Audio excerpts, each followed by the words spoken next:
But আমি এই জায়গাটিতে একটি কথা বলতে চাই যে দেখেন, আমাদের বিগত সরকারের সময়ে ক্রিকেট বোর্ডের নির্বাচনে যেভাবে সরকারের পক্ষ থেকে সরাসরি হস্তক্ষেপ করা হয়েছে সেটা আপনারা সকলেই জানেন, এবং সেই সময় আমি নিজেও এ বিষয়টি নিয়ে কথা বলেছি বেশ কয়েকবার। বাট আমার কাছে আমরা দায়িত্ব নেওয়ার পরে যখন আমাদের ক্রিকেটের সাথে যারা সংশ্লিষ্ট তারা যেভাবে ক্লাবগুলো থেকে একটি অভিযোগ এসছে,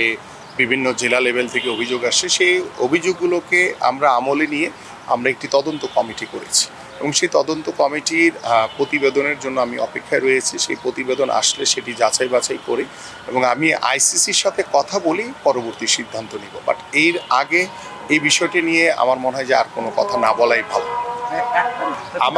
আমি আসলে আমি অলরেডি বলেছি, তদন্ত কমিটিকেও একটি নির্দেশনা দেওয়া আছে ক্রীড়া পরিষদের মাধ্যমে, যেটি বলা হয়েছে যে শতভাগ এই যে নির্বাচনের সাথে যারা জড়িত ছিলেন, যেমন নির্বাচন কমিশন ছিল একটি আমাদের, তাদের সাথে কথা বলবেন, আমাদের বর্তমান ক্রিকেট বোর্ডের প্রেসিডেন্ট বা যারা ডিরেক্টর হয়ে এসছেন তাদের সাথে কথা বলবেন, আমাদের বর্তমান যে ক্রিকেট বোর্ডের সিইও আছেন তার সাথে কথা বলবেন, এবং বিভিন্ন জেলা থেকে যে আমাদের ডিসিরা যে কাউন্সিলর পাঠিয়েছেন সেই সকল জেলা প্রশাসকদের সাথেও কথা বলার নির্দেশনা দেওয়া হয়েছে। এবং যারা বিভিন্ন সময় আমরা দেখেছি যে জেলা প্রশাসক একবার একটি আপনার কাউন্সিলরের চিঠি পাঠিয়েছেন, পরবর্তীতে আবার আরেকটি চিঠির পরিপ্রেক্ষিতে তারা সেটিকে চেঞ্জ করে আরেকবার কাউন্সিলর পাঠিয়েছেন। এই যে একটি অভিযোগ, এই যে একটি প্রশ্নবিদ্ধ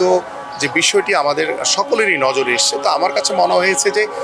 এই অভিযোগগুলোর একদম নিরপেক্ষ তদন্ত হওয়া উচিত, এবং সেই তদন্ত হওয়ার পরিপ্রেক্ষিতে আমি আশা করি সেই প্রতিবেদন আমার কাছে আসার পরে আমরা আমাদের যারা এই তদন্ত কমিটির সাথে রয়েছেন তাদের সাথে কথা বলে, এবং আমি আইসিসির সাথে কথা বলে, নিজে কথা বলে তারপরে পরবর্তী পদক্ষেপ নিব।